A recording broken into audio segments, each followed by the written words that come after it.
সুপ্রিয় দর্শক, আসসালামু আলাইকুম। আপনাদের প্রত্যেককে আমন্ত্রণ জানাচ্ছি বাংলা ভিশনের নিয়মিত আয়োজন যে কথা বলতে চাই অনুষ্ঠানে। আপনাদের সঙ্গে আছি আমি জিয়া খান। দর্শক, আপনারা জানেন এই অনুষ্ঠানের মাধ্যমে আমরা সমসাময়িক নানা বিষয় নিয়ে আলোচনা করে থাকি।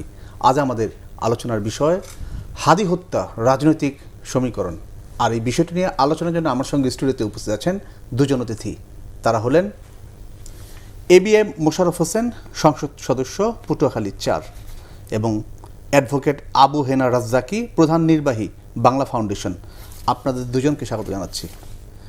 দর্শক, শরীফ ওসমান বিন হাদি হত্যার বিষয়ে তার ভাই শরীফ ওমর হাদির দুটি ফেসবুক স্ট্যাটাস এবং পশ্চিমবঙ্গের সাবেক মুখ্যমন্ত্রী মমতা ব্যানার্জির সাম্প্রতিক বিস্ফোরক বক্তব্য যেমন হত্যার বিষয়টি নতুন করে রহস্যের দিকে নিয়ে গেছে, সেই সাথে দুদেশের রাজনীতিতে সৃষ্টি হয়েছে নতুন সমীকরণ। ভাবতে হচ্ছে হাদি হত্যার পেছনে কুশীলব কে বা কারা, ষড়যন্ত্রে জড়িত দেশি নাকি বিদেশি নাকি যৌথ। সবচেয়ে বড় বিষয়, হাদি হত্যা বাংলাদেশের সার্বভৌমত্বকে অনেক প্রশ্নের দিকে ঠেলে দিয়েছে। আলোচনা আমরা শুরু করব। মোশাররফ ভাই, আপনাকে দিই। মমতা ব্যানার্জি কেন এই সময় এসে এমন মন্তব্য করলেন, যদি আরেকটু পরিষ্কার করি তার এই বক্তব্যের আসলে অর্থটা কি?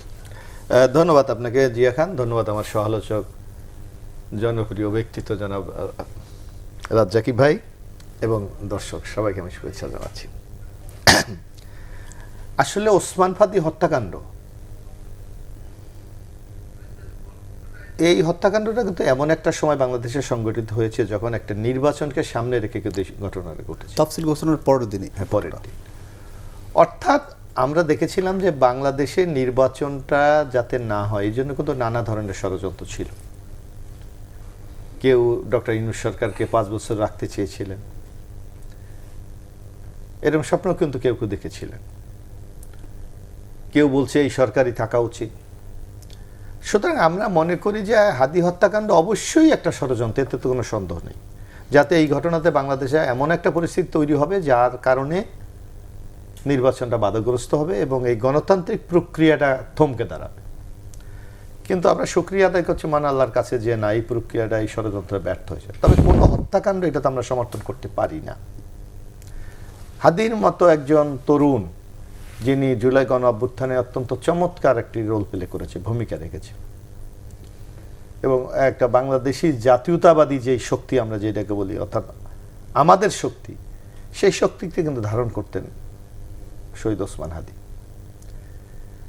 একটা নির্বাচনে নানা প্রার্থী প্রতিদ্বন্দ্বিতা করে। এই যে আমরা এখন MP সংসদ সদস্য নির্বাচনে আমাদের একনিষ্ঠ প্রার্থী ছিল, অনেক ছিল। তো সুতরাং জনগণ নির্বাচন চয়েস করবে কাকে নির্বাচিত করবে না করবে সেটা। এর অর্থ এই নয় যে একজন প্রার্থীকে আমরা দুনিয়া থেকে সরিয়ে দেব, হত্যা করব। তো সুতরাং এখানেই কিন্তু মূল রহস্য উদ্ঘাটিত। আর আরেকটি ব্যাপার আপনার লাগবে না, মমতা ব্যানার্জি এতদিন পর হঠাৎ বলছে কেন? কারণ উনি একটা রাজ্যের মুখ্যমন্ত্রী, তারপর ভারতের একটা রাজনৈতিক দলের উনি প্রধান। সেই সময় তিনি মুখ্যমন্ত্রী, সেই সময় বলতে পারতেন। এই সময়ে এসে, হ্যাঁ, এবং যারা গ্রেপ্তার হয়েছে আপনি দেখবেন যে যারা বাংলাদেশের এই হত্যা মামলার আসামি কি ফয়সাল, আরেকজন আলমগীর, দুজন অ্যারেস্ট, তারা কিন্তু পশ্চিমবঙ্গ থেকে অ্যারেস্ট হয়েছে। সুতরাং তার কিন্তু সুযোগ ছিল যে শুধু যদি এই ঘটনাগুলি জানতেন, সে কিন্তু সুযোগ ছিল যে আসলে প্রকৃতি ঘটনাকে এইটাকে জাতির সামনে উন্মোচন করা, কিন্তু উনি কিন্তু করেন নাই।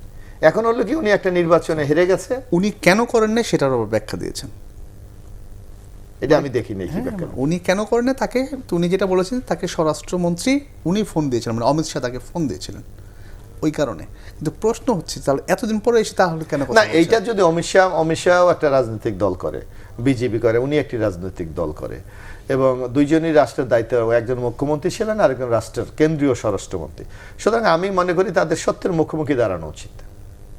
যদি এমন কোনো ঘটনা ঘটে থাকে যেটা তাদের নখদর্পণে ছিল, নিশ্চয়ই এটা আমি মনে করি একজন রাজনীতিবিদের এই অনেস্টি থাকা উচিত।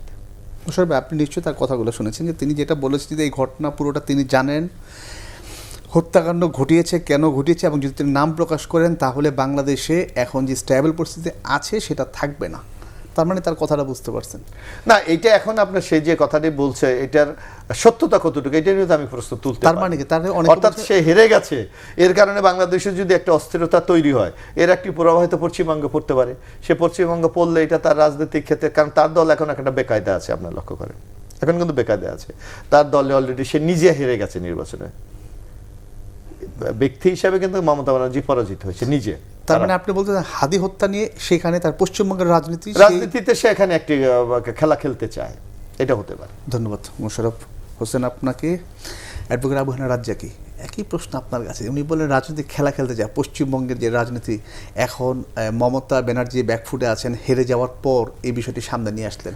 না, মোশাররফ ভাই তো অনেকগুলো কথা বলছে, সেগুলা অনেকটাই তার সাথে আমি সহমত পোষণ করছি, কিন্তু আমার বক্তব্যটা অন্য জায়গায়। সেটা হলো যে আপনি হাদি হত্যা হওয়ার আগে হাদি কিন্তু ছিল একজন সমন্বয়ক, এবং হাদি কিন্তু এনসিপিতে যোগ দেয়নি। পরবর্তীকালে যে এনসিপি হয়েছে সেই এনসিপিতে সে যোগ দেয়নি, সে ইনকিলাব মঞ্চ করেছে।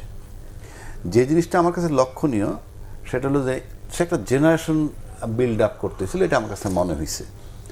এবং তার যে পলিটিক্যাল স্ট্যান্ড সেটা আধিপত্যবাদের বিরুদ্ধে, এবং সে কাদেরকে আধিপত্যবাদ মিন করছে সেটা আমরা সবাই জানি। সেই মিন করে সে একটা জেনারেশন তৈরি করতেছিল এবং বেশ উত্তাল করে ফেলছিল ঢাকা শহর অনেকটা। যে তো এখন আপনি তো মনে করেন ক্ষমতা শিফট হয়, জেনারেশন চেঞ্জ হয়। আজকে যদি বাংলাদেশের রাজনীতি ধরেন, বঙ্গবন্ধুর রাজনীতি বলেন, জিয়াউর রহমান সাহেবের রাজনীতি বলেন, বেগম খালেদার রাজনীতি বলেন, শেখ হাসিনার রাজনীতি বলেন, এরশাদ সাহেবের রাজনীতি বলেন, ধারাবাহিকতা কিন্তু একটু পরিবর্তন আসছে। রাজনীতি কিন্তু পরিবর্তনশীল বিভিন্ন জায়গা থেকে। আজকে আমরা এই জায়গাটা এসে দাঁড়াইছি, কিন্তু এর সাথে আমাদের সংবিধানটা খালি পরিবর্তনশীল না, এটি নিয়ে আমরা যথেষ্ট ফেতনা ফ্যাসাদ আছে। অথচ আমাদের রাজনীতি কিন্তু পরিবর্তন হয়ে গেছে, একটা জেনারেশন তৈরি হয়েছে, এবং এই জেনারেশনটা কিন্তু আপনি দমায় রাখতে পারবেন না, এই জেনারেশনটা। এবং তার ভিতরে মনে করেন আমার কাছে ব্যক্তিগতভাবে যেটা মনে হয় যে এই যে এনসিপি মানে ছাত্রদের যে উত্তাল একটা পরিবেশ তখন তৈরি হয়েছিল, সেটাকে দমনের জন্য ঘটনাটা ঘটানো হয়েছিল, যে এখান থেকে তাদের দমে যায় কি না। কিন্তু পরবর্তীকালে দেখা গেল যে হাদি হত্যার পর তাকে নজরুলের পাশে কবর দিছে, রাষ্ট্রীয় মর্যাদা দিছে, যেখানে দাফন হয়েছে সেখানে তাকে কিন্তু আইডেন্টিফাই করা হয়েছে সামথিং স্পেশাল হিসাবে, যার জন্য আজকে আমরা আলোচনা করতেছি।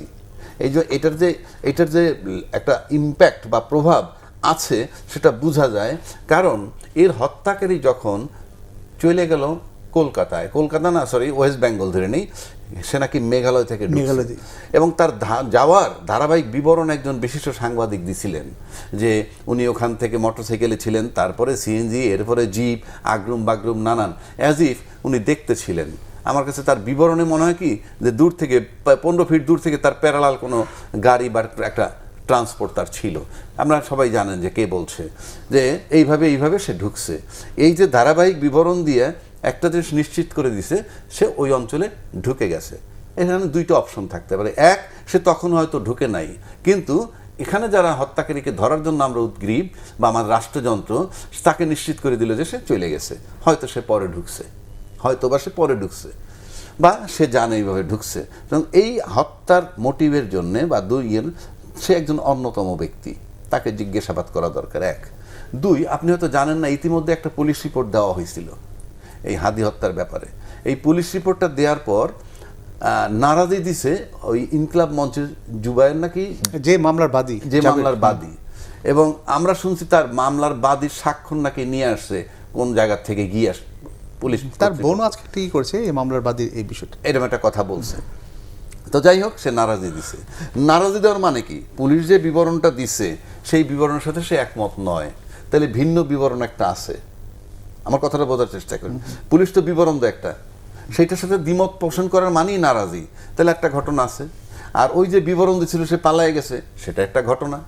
3 নম্বর, আপনি এখন সম্প্রতিকালে এটা যখন তদন্ত চলতেছে, তখন আমাদের উত্তর পশ্চিমবঙ্গের মুখ্যমন্ত্রী, সাবেক মুখ্যমন্ত্রী, উনি চট করে বলে ফেললেন যে হাদির বিষয়টা, হাদি কিভাবে মারা গেল, সে মেঘালয় থেকে ঢুকে পশ্চিমবঙ্গ পর্যন্ত আসলো, সব যদি বলে দিই তাহলে কিন্তু বাংলাদেশ উত্তাল হয়ে যাবে। এবং আমাকে অমিত শাহ টেলিফোন করেছিল এবং বলছে এই বিষয়টার আলাপ যাতে বাইরে না যায়, এই ধরনের কথা সে বলছে।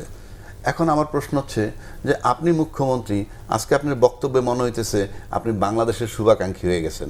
যদি তাই হয়, আপনি তখন মুখ্যমন্ত্রী ছিলেন, প্লাস আমার এখানে আসামি অপরাধী প্রত্যাবর্তন চুক্তি আছে, সেটা নিয়ে আমরা চাইতেছিলাম।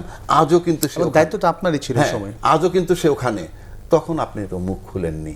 এখন আমার কাছে মনে কি জানেন, আমাদের এই অঞ্চলের যারা রাজনীতিবিদ, আমার কাছে মনে হয় কি দিন শেষে তারা ক্ষমতাটা চায় এবং ক্ষমতা গেলে দিশাহারা হয়ে যায়, এরকম মনে হয়। কারণ আপনি পাওয়ার এমন একটা জিনিস, পাওয়ার কিন্তু একটা জ্বলন্ত অগ্নিকুণ্ড, মানে এটার ভিতরে ঢুকে তাপমাত্রা যদি 100 ডিগ্রি হয় এবং এটার ভিতরে যদি আপনি প্রধানমন্ত্রী হিসেবেও ঢোকেন, আপনার তাপমাত্রা যদি 100 ডিগ্রি হয় তাহলে আপনি টিকবেন, যদি 99 হয় আপনি পুড়ে যাবেন, 101 হইলে আগুন নিভে যাবে। বিষয়গুলো আমি আপনাকে বুঝাইতে পারতেছি। তো ঠিক একইভাবে আজকে এই যে জিনিসটাকে উনি করলেন, উনি এখন কি চাচ্ছেন? উনি কি চাচ্ছেন যে ওনার সরকার আনস্টেবল হোক ওখানে, অন্তত পশ্চিমবঙ্গে তার মুখ্যমন্ত্রী আনস্টেবল হোক? তা না হলে আপনি যে জিনিসটা এখন বললেন, এটা তো আপনার ক্লিয়ার একটা পিকচার দরকার। আমাদের ডাউটটা শিফট হয়ে গেল যে এই হত্যার ভিতরে তাহলে বাংলাদেশ বাদ দিয়ে আপনি নিজে আপনাদেরকে জড়িত করে দিলেন, আপনি নিজে আপনার স্বরাষ্ট্রমন্ত্রীকে জড়িত করে দিলেন। এটার দায় দায়িত্বটা কে নিবে? আমরা যদি এখন স্বরাষ্ট্রমন্ত্রীর দায়ী করি, আমরা যদি এখন সাবেক মুখ্যমন্ত্রীকে দায়ী করি, তাহলে আমাদেরকে ভারতের একটা অংশ যদি বলে তোমরা আমাদেরকে নিয়ে কথা বলতেছো কেন? ভাই তোমরা তোমাদেরটাকে নেগোশিয়েট করো আগে। তারা কেন এই কথাটা বললো? আপনার দেশের প্রধানমন্ত্রীকে ইনভলভ করে দিল আজকে এই হত্যার ভিতরে। বিষয়টা আমার কাছে তো একদম ক্লিয়ার। মোশাররফ ভাই যে বিষয়টা বলে গেলেন, তাদের রাজনীতিতে যে অংশ পার্ট হাদিকে, সেই কারণেই এটা মানে রাজনৈতিকভাবেই এটা করা হচ্ছে। তা আমি মোশাররফ ভাইকে আবার একটু আসতে চাই, সেটা হচ্ছে শরীফ ওসমান বিন হাদির যে ভাই, যে ব্রিটেনের যে ডেপুটি সেক্রেটারি, তিনি দুটো স্ট্যাটাস দিয়েছেন। এই ওমর হাদি প্রথম স্ট্যাটাস তার ছিল এরকম যে ইন্টারিম গভর্নমেন্টের কয়েকজন উপদেষ্টা এই ঘটনার সঙ্গে জড়িত এবং বিএনপিরও মন্ত্রী এমপির কথা উনি বলেছেন এবং তারেক রহমানকে সতর্ক থাকার জন্য বলেছেন। তার বাবা শহীদ রাষ্ট্রপতি জিয়াউর রহমান যেভাবে হত্যা করা হচ্ছে তার উপর হত্যা থ্রেট। সেকেন্ড, তার যে ফেসবুক স্ট্যাটাস ছিল সেখানে উনি জামায়াতের আমিরের পিএসকে উনি এই হাদি হত্যার প্রেক্ষাপট তৈরির পেছনে দায়ী করেছেন। না, এখন হাদির ভাই ওমর যে যিনি বিবৃতি, উনি ভালো বলতে পারবেন, কিন্তু আমরা দর্শক মানুষ, এই বাংলাদেশের মানুষ হিসেবে, রাজনৈতিক কর্মী হিসেবে আমরা হয়তো এটার বিশ্লেষণ আমরা করতে পারি। এখানে কি এখন প্রশ্ন এটা দাঁড়ায় না, উনিও তো আগে কোনো কথা বলেন, এখনই সেখানে বলছেন? না, এখানে তো রাজনীতি কিছুটা তো আছে, এটা তো অস্বীকার করার কোনো সুযোগ নাই। আর উনিও তো হঠাৎ করে চাকরি নিয়ে চলে গেলেন এবং আমার ভাইকে হত্যা করা হয়েছে, আমার ভাই বিচার এখনো হয়নি, আমি এই অবস্থায় আমি নিজের স্বার্থকে চিন্তা করে আমি একটা সরকারি পজিশন নিয়ে আমি বাইরে চলে গেলাম, এইটাও কি খুব ন্যায্যতা প্রমাণ করে? করে না। এখানেও তো বোঝা যাচ্ছে যে তাদের নিজেদের মধ্যে একটা ব্যাপক সম্মানহীনতা আছে। তার বোন একটা কথা বলছে, তার ভাই আর একটা কথা বলছে, আবার বাদী আরেকজন। এটা যখন এই আপনি যেটা বললেন যে বাদী ওই যাবেন নাকি, তো কেন বাদী, তার বোন তো স্পষ্ট ভাষায় বলছে যে আমরা জানি না কেন তাকে বাদী করেছে। তো এই সকল প্রশ্নর তো মীমাংসা করার দায়িত্ব কার? এই ফ্যামিলিতে এই ভূমিকাটা নেওয়া উচিত ছিল, কিন্তু আজকে এতদিন পর কথা কেন হচ্ছে?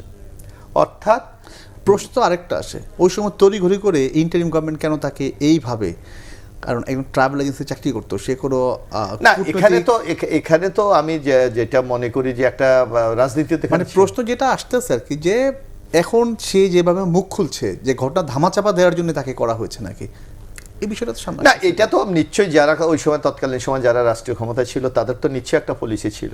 একটা পলিসি এটা হতে পারে যে হাদি একজন, যে কথাটি রাজ্জাকি ভাই চমৎকারভাবে বলেছে, যে আধিপত্য বিরোধী শক্তির বিরুদ্ধে উনি খুব সোচ্চার ছিলেন। এমনও তো হতে পারতো যে এই ঘটনাকে কেন্দ্র করে তখন ঢাকা সরকার তো মোটামুটি উত্তপ্ত ছিল, হ্যাঁ, হঠাৎ দমানোর চেষ্টা করে ব্যর্থ হয়, হঠাৎ এই ঘটনাকে অন্যদিকে প্রবাহিত করার জন্য অথবা পাবলিকের সেন্টিমেন্টকে আরেকদিকে নেওয়ার জন্য, যে এরকম একটা, যে তার ভাইকে তো বিরাট মূল্যায়ন করেছে, তাকে একটা চাকরি দিয়ে দিয়েছে, এই কৌশল হতে পারে। তা আমার মনে হয় এখানে এই যে আমি বা রাজ্জাকি ভাইকে আপনি যেভাবে প্রশ্নগুলি করছেন, এখানে বেস্ট হতো যদি ইন্টেরিয়াম গভর্নমেন্টের কোনো এই সংশ্লিষ্ট কর্মকর্তা থাকতেন অথবা কোনো উপদেষ্টা থাকতেন, তাইলে হয়তো ওনারা এগুলি জবাবগুলি দিতে পারতেন। আমরা তখন বেসিক্যালি ছিলাম একটা রাজনৈতিক দলের কর্মী এবং আমরা ওই সময় আপনি জানেন যে আমরা নির্বাচনীয় ব্যস্ত ছিলাম, যার কারণে অনেক বিষয় কিন্তু আমাদের তৎকালীন সময় নজর দেওয়া সম্ভব হয়নি, যার জন্য অনেক ঘটনা ঘটেছে হয়তোবা, যে যার কারণে কেউ চাকরি হয়েছে, কেউ মামলা অন্যজন দিয়েছে, আবার আসামি পালিয়ে গেছে, এই নানা ঘটনাগুলি কিন্তু ঘটেছে। এইগুলির আমার মনে একটা বহুমাত্রিক কারণ আছে। তা আমি একটু যোগ করি, আমার কাছে মনে হয় যে এখানে হাদি হত্যার যে প্রসঙ্গ আমরা আনছি, আমার কাছে মনে হয় এটা জবনিকা পাত, এটা আর কিছু হবে না। কেন হবে না আমি বলি, এটা তো ইনভেস্টিগেশন করবে পুলিশ, হ্যাঁ, ওইটা ওনার দায়িত্ব দেয়, তদন্ত করো, ওই পুলিশই লাগবে। মানে কিছু হবে না মানে আমি বলে দিচ্ছি কেন হবে না। কারণ আপনি আমাদের যেমন এখানে মাদক নিয়ে আমরা অনেক মামলা করছি না, এই যে মাদক নিয়ে এখনো কিন্তু আসামি কোর্টে যায়। মাদক কিন্তু যার পকেটে মাদক পাওয়া যায় সে মাদক তৈরি করে না, বা সে মাদক আমদানি করে না। আমদানি করে যারা, তারা কিন্তু ডন, ওই পর্যন্ত পুলিশ যায় না। যার পকেটে পাওয়া গেছে সে জেলে, যে বিক্রি করছে মোশাররফ সাহেব আমার কাছে, হে জেলে, আমার পকেটে পেয়েছে আমি জেলে। কিন্তু ওনার কাছে যে দিছে, বানাই আনছে, যে ইন্ডাস্ট্রি করে বা বানায় বা বিরাট ইম্পোর্টার বা আমদানিকারক, তার পর্যন্ত পুলিশ জানে। কেন বলছি কথাটা, আপনি ধরেন আজকে যেহেতু মুখ্যমন্ত্রী, ভারতের সাবেক মুখ্যমন্ত্রী কথাটা আসছে, তাহলে আপনি কিন্তু আমার তদন্তে যেই থাকুক তাকে কিন্তু এই মুখ্যমন্ত্রী পর্যন্ত পৌঁছাতে হবে, যেহেতু উনি একটা কথা বলেছেন এবং উনি বলছেন যে অমিত শাহ বলছেন তাকে টেলিফোন করে যে আপনি যাবেন না, তাহলে আমার তদন্তকারী অফিসারের অমিত শাহ পর্যন্ত পৌঁছাতে হবে। ওটা যেহেতু সম্ভব হবে না, এটার তদন্ত এখানে স্টপ, ফুল স্টপ। আমি just you note it down, আমি বলে দিচ্ছি এই তদন্তটা এখানে ফুল স্টপ। কেননা ওই দুটো, ওই ভারত তো নিজেরা তাকে জড়াইছে, আমরা তো জড়াই নেই।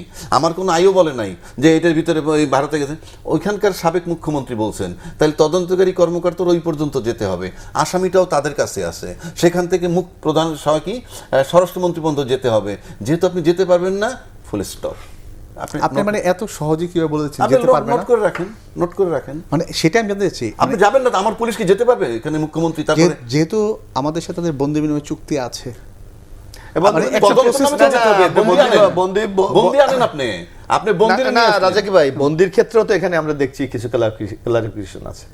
তারা যাকে পছন্দ হয় তাকে আপনাকে ফেরত দিচ্ছে, আর যাকে পছন্দ না হয় তাকে ফেরত দিচ্ছে না। ধরেন আপনি বন্দিরে ফেরত আনলেন, আপনি বন্দিরে ফেরত আনলেন, বন্দি আইনা বন্দির সমস্ত বক্তব্য দিতে, ওখানে তো আমি তদন্তের নামে ওইটু কমপ্লিট না, যেহেতু উনি একটা কথা বলছেন এবং ওনাকে অমিত শাহ বলছে এটার ব্যাপারে যাতে বাইরে না যায় ফোন করে, এটা আপনার তো ইনভেস্টিগেশনের পার্ট হয়ে যাবে। আমি বলে দিচ্ছি তো, ফুল স্টপ লিখে। তার মানে আপনার আমাদের দেশে ইনভেস্টিগেশন যে পর্যায়ে যাক, এটার আসলে কোনো ওই পর্যন্ত কি যেতে পারবে আপনার কি মনে হয় সেটা বলেন আগে। আমার একটা পুলিশের এসপি যেতে পারবে? রাজাকির ভাই যে বক্তব্যটা হইলো যে লিমিটেশন তো আছে। আপনি একটা দেশের প্রাইম মিনিস্টারের, মন্ত্রীর, স্বরাষ্ট্রমন্ত্রী গিয়ে আপনি জিজ্ঞাসাবাদ করবেন, সেই ধরনের রাষ্ট্রীয় প্রোটোকল লাগবে, সেই ধরনের রিলেশনটা লাগবে, সেটা কতটুকু সম্ভব এটা দেখেন পারেন কিনা, পারলে তো ভালো। আর সবচেয়ে ইন্টারেস্টিং ব্যাপার, আমাদের তদন্তকারী কেউ কিন্তু তাদেরকে জড়ায় নাই, জড়াইছে ওনার দেশের লোক। দ্যাট ইজ ভেরি সারপ্রাইজিং যে সাবেক মুখ্যমন্ত্রী উনি তো বললেন। এবং আমাদের তদন্তকারী সংস্থা আসলে ওই পর্যন্ত যেতে পারছে না কিংবা জানছেন নাকি যে এই বিষয়গুলো এখন যেটা আসছে? আমি কিছুই জানি না। আমার কথা হলো ওখানে যে আপনি এখন যেহেতু উনি একটা এডমিশন মানে বক্তব্য রাখছেন, তার আলোকে তদন্তের স্বার্থে ওই পর্যন্ত যেতে হবে। That is the grammar. আপনি তদন্ত সূত্র পাইলে তো সেখানে যেতে হবে, যেখানে ক্লু সেখানে যাবেন। তো উনি যে ক্লুটা দিয়ে দিলেন, সেখানে আমার তদন্তকারী কর্মকর্তা কিভাবে পৌঁছাবে, এটা আমার কোশ্চেন।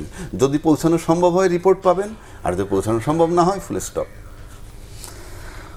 ওকে, তাহলে একটু অন্য বিষয়ে যাই ভাই। বিদ্যুৎ এবং জ্বালানি তেলের দাম যে বৃদ্ধি সরকারের, এই যে সরকারের লোক, আচ্ছা আপনি দিয়ে আমি শুরুতে আসি। আপনি তো সরকারের লোক না, ঠিক আছে, আপনি তো এটা দাবি করছেন, আপনাকে দিয়ে আমার বন্ধু, আমার ভালো লাগছে আজকে আসতে যে আমি পাইছি যে অন্তত একটা এমপির সাথে দেখা হবে ভাই, একজন সাংসদের দেখাও তো একটা পুণ্য হয়।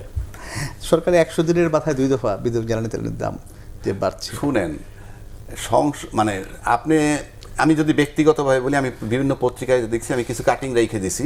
আমাদের বিদ্যুৎ সংকট যথেষ্ট আছে, এখনও আমাদের কাছে আছে যে 12 ঘন্টা, 14 ঘন্টা, 8 ঘন্টা, 10 ঘন্টা এক এক জায়গায় বিদ্যুৎ থাকে না।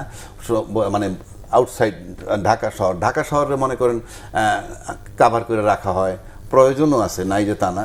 কিন্তু প্রশ্ন হচ্ছে বিদ্যুতের প্রচুর লোডশেডিং, এবং এই লোডশেডিং কেন? আমাদের ক্যাপাসিটি চার্জ যাচ্ছে, ওইদিকে বিদ্যুৎ উৎপাদনের যে আমাদের ক্ষমতা ওই পরিমাণ লাগে না, যে পরিমাণ লাগে সেটুক হয় না। মানে এই যে কতগুলা বাজে পরিস্থিতি, এবং তার ভিতরে আপনি যদি বিদ্যুৎ বিল বাড়ান, আপনার সবটা কিন্তু একটা যৌক্তিক ব্যাখ্যা দিলে আমরা খুশি। আপনি বিদ্যুৎ বিল বাড়াবেন, ভালো কথা। এদিকে বিদ্যুৎ মন্ত্রী আবার বলতেছে কোথাও কোনো লোডশেডিং নাই। এই কথাটা বলার পর যদি আমি এই কথাটা বলি, তাহলে যদি বলে যে কোথায় লোডশেডিং দেখাও, দেখা গেল লোডশেডিং আমি দেখাইতে গেলাম যে আমার নিয়ে যাবে কুমিল্লা 14 গ্রাম, ওই লোডশেডিং চলতেছে, আমি যাইতে জন্য বিদ্যুৎ আইসা পড়বে। কারণটা আমি কেন বলি যে আমরা যেটা বলতেছি ভাই, আমাদের কাছে একটা জরিপ আছে, আপনি বিদ্যুৎ বিল বাড়াবেন বাড়ান, কিন্তু আপনার যৌক্তিক ব্যাখ্যা লাগবে যে আপনি বাড়াচ্ছেন কেন। আপনি যদি গ্রাহকরে সঠিক ব্যাখ্যা দিতে পারেন, এবং এটা যদি এমন হয় যে বিদ্যুৎ বাড়াইতে দিতে এই কারণে, অথবা আপনার টাকা দরকার অন্য খাতে ব্যয় করবেন, সেই ব্যয়ের খাতটা খুব সুন্দর, এই কাজ হবে, কিন্তু শুধু যদি বাড়ান, এই দেখেন আপনি তেলের দাম বাড়াবেন না বলতে গিয়ে একবার লিটারে 20 টাকা, তারপরে 5। ভাই এটা তামাশা না তো, 25 টাকা পার লিটার বাড়ানোটা, আমি সরকারের, এটা আমি বলবো সরকারের গবেষণা করা উচিত। বললেই বাড়িয়ে দেবেন এবং তার সাথে আপনি ব্যাখ্যা নেন। মাননীয় প্রধানমন্ত্রীর দৃষ্টি দিতে চাই আমি এই কারণে, কারণ ওনার তো সব দেখা সম্ভব না, বাট ওনাকে তো প্রস্তাব দেয় এসে যে এই কারণটা বাড়ানো দরকার, তখন উনি যাতে একটা যৌক্তিক ব্যাখ্যা নেন যে আমার জনগণকে তো ব্যাখ্যাটা দিতে হবে যে আমি যে বাড়াবো, এই যে বিদ্যুৎ বিল এখন বাড়াবো, কিসের ভিত্তিতে বাড়াবো, লোডশেডিংয়ের প্রবলেম আছে, আপনার ক্যাপাসিটি চার্জ দিতে হচ্ছে, মানে ওইগুলো যদি আপনি বাদ না করতে পারেন, আপনি খালি জনগণকে চুষবেন কতক্ষণ রে ভাই? আমি যদি সীমার বাইরে চলে যাই, আমি বিদ্যুৎ পাইলাম না, লাইন বিল দিলাম না, লাইন কেটে দিলেন, কয়টা লাইন কাটবেন রে ভাই? কয়টা লাইন কাটতে গেলে তো গাড়ির তেল লাগে।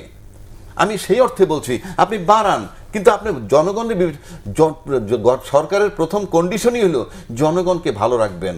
জি, আপনি একটু শেষ করেন না, আমার বক্তব্যটা হচ্ছে যে দেখেন, আপনি বিদ্যুতের জন্য দাম বাড়াবেন বা তেলের দাম বাড়াবেন, আপনি সব কিছু যৌক্তিক কারণ কিন্তু লাগবে।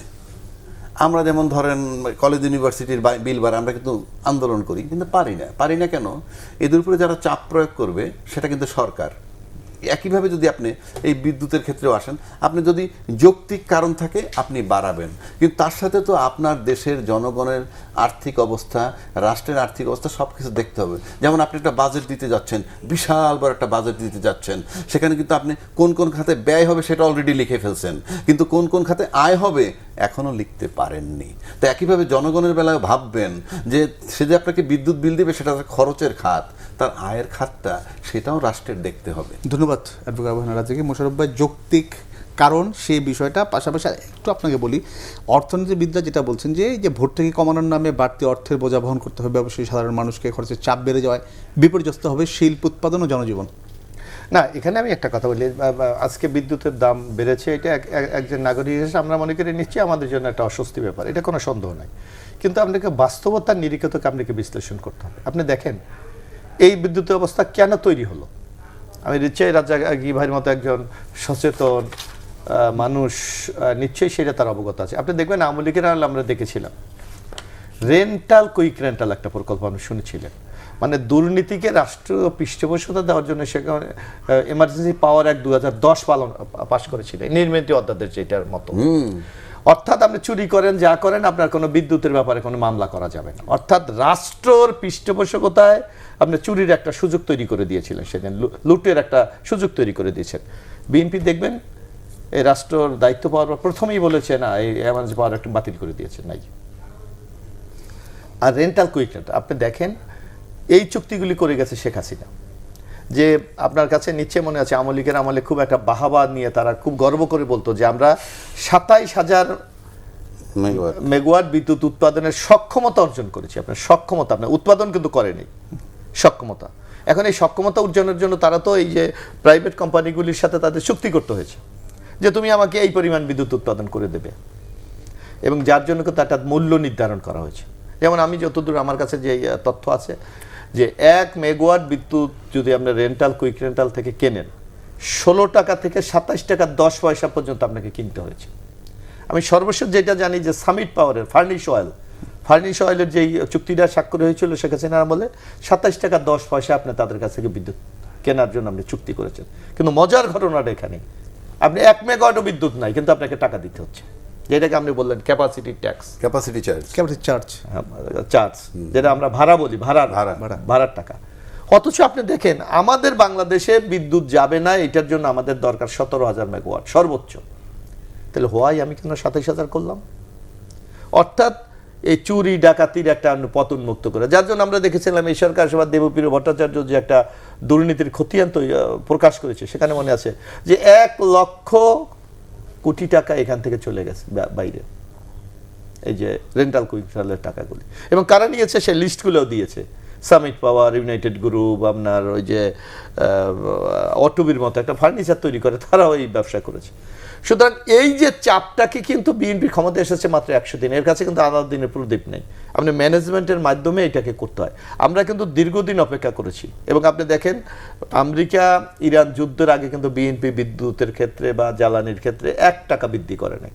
কিন্তু আপনি দেখেছেন এই যে যুদ্ধের কারণে আমাদের কিন্তু সরবরাহ লাইন আমাদের বন্ধ হয়ে গেছে, যার জন্য আমরা চিটাগাং ইস্টার্ন রিফাইনারি বন্ধ করে দিয়ে বাধ্য হয়েছি। আমাদের হরমুজ প্রণালীতে আমাদের জাহাজগুলি আটকিয়ে দেওয়া হয়েছে। সামগ্রিকভাবে বিশ্বে যদি আপনি দেখেন এই সময়কালে সকল দেশ প্রায় বলতে গেলে বিদ্যুতের দাম বাড়িয়েছে, জ্বালানির দাম। আপনি আমেরিকার মতো যা বিশ্বের সবচেয়ে বেশি জ্বালানি যাদের, তারা 5% বাড়িয়েছে, চায়না 30% বাড়িয়েছে, কম্বোডিয়ার 68% বাড়িয়েছে। এভাবে যদি আমরা সারা বিশ্ব দেখি, তারা সবাই দাম বাড়িয়ে, আমরা কিন্তু বাড়াই নেই। বরং আপনি দেখবেন আমাদের মাননীয় প্রধানমন্ত্রী মানে যতটুকু বাড়ছে আপনি বলছেন ওই তুলনায় বাড়েনি আর কি, বাড়াই নেই আমরা। আমি বলতেছি তারপর আমরা করেছি কি 167 কোটি টাকা প্রতিদিন আমরা কিন্তু ভর্তুকি দিয়ে আমরা অব্যাহত রেখেছিলাম। কিন্তু দেখা যাচ্ছে যে আপনি বিআরসির গতকালকে যদি আপনি দাম বাড়ানোর পর যদি চেয়ারম্যানের বিবৃতি দেখেন, যে এই দাম বাড়াবার পরও আমাদেরকে 41,000 কোটি টাকা তারপরে ভর্তুকি দিতে হবে, 41,000 কোটি টাকা। এখন এখানে যদি আমরা সমন্বয় না করি, তাহলে অর্থনীতির ক্ষেত্রে বিরাট একটা চাপ পড়ে যাবে, যার কারণে আপনি সহনশীল যাতে জনগণের, এবং আপনি দেখবেন সাধারণ নিম্ন শ্রেণীর লোকের উপর যাতে এই ভর্তুকি এই যে প্রেশারটা না পড়ে, তার জন্য আপনি দেখছেন কালকে 75 ইউনিট পর্যন্ত আপনার কোনো দাম কার্যকরী হবে না। সুতরাং আমরা সামগ্রিক বিচার মিলিয়ে যা না পারা যায়, এই কারণে দামটা বাড়ানো হয়েছে। এইটা রিয়ালিটি আমাকে বুঝতে হবে, এবং যেটা রাজ্জাকি ভাই বলতে হবে, এখনো কিন্তু আপনাকে ক্যাপাসিটি ট্যাক্স আমাকে দিতে হচ্ছে, কারণ চুক্তি করেছে শেখ হাসিনা। না, মোশাররফ ভাইয়ের সাথে আমি তাহলে একটু অ্যাড করি। মোশাররফ ভাই যেটা বলছে যে চুরি হয়েছে, আগের সরকার চুরি করে গেছে, এই পর্যন্ত বলি কি শেষ? এটা তো সাধারণ লোকে বলে, আমিও বলি, ওই গ্রামে গঞ্জে মাঠের লোকেও বলে। আপনি সরকারে আছেন, আপনি চোরের ব্যাপারে আপনার পদক্ষেপ কি? আমরা নিচ্ছি তো। নাম্বার 2, তারা চুরি করে যাবে, আমার উপরে আপনি ইম্পোজ করবেন না, চুক্তি তো আপনি চুক্তি তো বাতিল করতে পারছেন না। ওইটা না, আমি ওই চুক্তি বাতিল করার কথা বলছি না। আপনি সমন্বয় করতেন, রেট বাড়াই আমার কাছ থেকে টাকা নিয়ে। আমি তো চুরি করি নাই, সাধারণ লোক তো চুরি করে নাই, রাষ্ট্র তো সবার। আপনার কথা হচ্ছে তারা কেন টাকাটা দিবে? আমার কথা শেষ করতে দেন। এই যারা চুরি করছে, আমি ধরে নিলাম তারা চুরি করে দেশের বিদেশে টাকা পায়, কিছু তো আছে তাদের এই দেশে স্থাবর সম্পত্তি, আমি নিশ্চিত করে বলে দিতে কিছু হইলো, মানে যারা পাচার করেছে। ইয়েস, আপনি সেটাকে নিলাম করে 10 টাকা নিয়ে দেখান না রাষ্ট্র। আমি একটু দেখি একটা গভর্নমেন্টের বয়স। আপনি যে কতগুলো গ্রুপের নাম বলছেন, না আমি আপনার সাথে একমত। আপনি এই গ্রুপগুলার যা আছে সেইটাকে বাজেয়াপ্ত করে এই টাকাটা জনগণের দেখান, যে দেখ আমরা আমি একটু বলছি, বাকিটা তো রাজ্জাক ভাইয়ের এই কথা যুক্তি আছে যে সরকার তো অ্যাক্ট করা উচিত। সরকার ইতিমধ্যে দেখেন যে প্রায় 20টা কোম্পানির বিরুদ্ধে কিন্তু তারা মামলা করেছে। ইতিমধ্যে এই যে এসআলম গ্রুপের টাকা কিন্তু জব্দ করে দেওয়া হয়েছে। এবং সবচেয়ে মজার ঘটনা কি, আপনি গত শেখ হাসিনা গভর্নমেন্টের আমলে দেখবেন, আপনার একটা গভর্নমেন্টের মানে একটা ন্যূনতম দায়িত্বহীনতার কত পরিচয়। আজকে আমি একটু বলি, একদম শেষ করতে হবে। সে উকিল মানুষ, সে বলতে একটা লোক আপনি তাকে বাংলাদেশে বিনিয়োগ করার সুযোগ করে দিয়েছেন, চুরি করার সুযোগ করে দিয়েছেন। এখন তার বিরুদ্ধে যখন সরকার ব্যবস্থা নিতে যাচ্ছে, তখন দেখা যাচ্ছে সে ফরেন নাগরিক, ফরেন সিটিজেন হিসেবে সেখানে ব্যবসা করেছে, যার কারণে সরকার কিন্তু ইচ্ছা করলে অনেক কিছু করা যাচ্ছে না। ধন্যবাদ মোশাররফ ভাই, যদি সময় থাকে আবারও আসবো আপনার কাছে। রাজ্জাকি ভাই, এই যে মামলার বিষয়, 20 জনটা প্রতিষ্ঠানের বিরুদ্ধে মামলায় গিয়েছে, প্লাস টাকা জব্দের যে গভর্নমেন্ট যে প্রসেস যে হাতে নিয়েছে, এই বিষয়গুলো বললেন।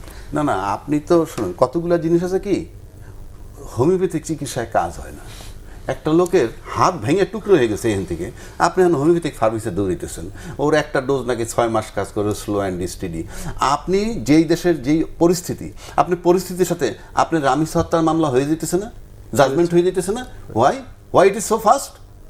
বিকজ আপনার পরিস্থিতি উত্তাল হয়ে গেছিল, নিয়ন্ত্রণের নামে আপনি রাজনৈতিকভাবে বেসামাল হয়ে যেতে পারেন, সেই ভয়ে আপনি সিদ্ধান্ত দিয়ে দিলেন। আপনি বলছেন প্রেসার। না, আমি একটু কথা বলি, আমি আপনাকে যোগ করি, আপনার সুবিধা হবে। এই আপনি দেখেন, আমরা এই যে এসআলম গ্রুপ অথবা সামিট পাওয়ারের বিরুদ্ধে মামলা করেছে, শোনেন, তারা বিদেশি নাগরিক, এই মামলার প্রতিনিধিত্ব। এখন আমি গতকালকে আইন মন্ত্রণালয়ে গিয়েছিলাম, 100 কোটি টাকা আমাদের ব্যয় হচ্ছে এই মামলার পিছনে। আরে আপনি যদি 5 বছর চলে কত টাকা যাবে? কেন 100 কোটি টাকা ব্যয় কিসের মামলা? আমি ইন্টারন্যাশনাল উকিলের টাকা দিতে হবে, ফি দিতে হবে, চলতেছে তো, গভর্নমেন্ট তো পার্ট। আরে ওইটা বলতেছি না আমি তো।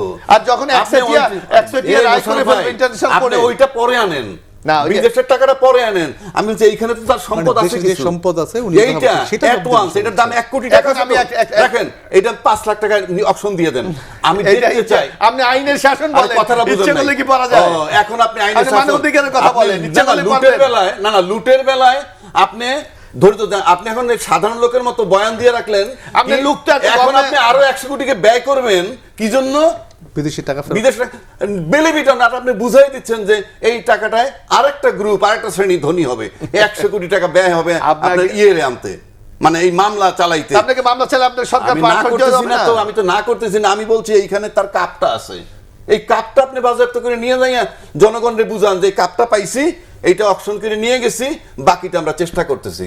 হ্যাঁ, আপনি আরো 100 কোটি টাকা ব্যয় করবেন, তাকে এই 100 কোটি টাকা আপনি বিদ্যুৎ খাতে দিয়ে দেন, ব্যয় করার দরকার নাই। আপনি মামলা চালাবেন না? না, দরকার নাই। যদি আপনি মামলা যে- ইন্টারন্যাশনাল কোর্টে যে যদি কায়দায় মামলা দেন যে করতেছেন- আপনার এই সম্পত্তি ফেরত দেন না, না, তাহলে না, কি করবেন? ওটা তো অন্য দিন, আপনি নিজের অন্য দেশের না তো। টানবেন না, বহির্বিশ্বের টানবেন। আর তারা তো ফরেন সিটিজেন হিসাবে আপনি এখানে ব্যবসা দরকার করছেন। নাই আমার, আমি তো জানি কি আপনি আপনার বললেন দরকার- জানার বিষয়, ও, এটা আইনের বিষয়। তাইলে- না, না, আইনের বিষয় কি? আপনি ফরেন যখন আপনি টাকাটা চুক্তি নিছে- করেছেন না তাদের না, সাথে? যখন টাকাটা নিছে কি হিসাবে নিছে? এটা তো ওই সরকার সহযোগিতা করে, যার জন্য তো সে নাই। রাইট। আপনি যখন যে আইন থাকবে, অপরাধ করছেন, নিছেন উনি, ওনার সম্পদ এই দেশে আছে, আপনি জানেন। আরে উনি সম্পদ তো আমার দেশের নাগরিক হিসাবে নাই। আমার দেশের নাগরিক না, সেই লোক টাকা লুট করে লয়ে গেল, দিচ্ছেন তো আপনি সুযোগ। সে দিলাম তখন। আরে তো আরে ভাই, আরে আপনি কথা বুঝেন, ওই সরকারের দোষর হিসেবে নিচ্ছে তো, তার সম্পদ তো এটা আমার নিতে বাধা কিন্তু কোথায়? যে উনি বলতেছে যে সে তো আইনে তো ফর- এটা পড়ে না, আইনে তো আমি আইনে তো পড়ে না। ও, তাই এখন আপনি তাহলে ওই আর 100 কোটি টাকা ব্যয় করেন না, ওই 100 কোটি টাকা বিদ্যুৎ আরে খাতে এটা তো দিয়ে দেন। আপনি একজন আইনজীবী, আপনি তো আমি বলবেন আইনজীবীর বিষয় না তো এখানে, আপনি কথাটা এটা কিসের কোনো মামলা হয়েছে? ধন্যবাদ এটা এই যে তো কোন মোশাররফ পদের হোসেন এবং মামলা? অ্যাডভোকেট আবু হানিফ আপনি রাজ্জাকি, advance action আপনাদের নেবেন এই দুজনকে সম্পত্তি বাংলা বাজেয়াপ্ত। জন্য। দর্শক, যে কথা আপনি বলতে সালামের চাই সম্পত্তি আজ সব এ সেই, পর্যন্তই। ইউ আর এনজয়িং আবার দ্য দেখা হবে, প্রপার্টি। সবাই ভালো থাকুন, সুস্থ থাকুন। আইনের লোক হলে বেআইনি কথা। আপনি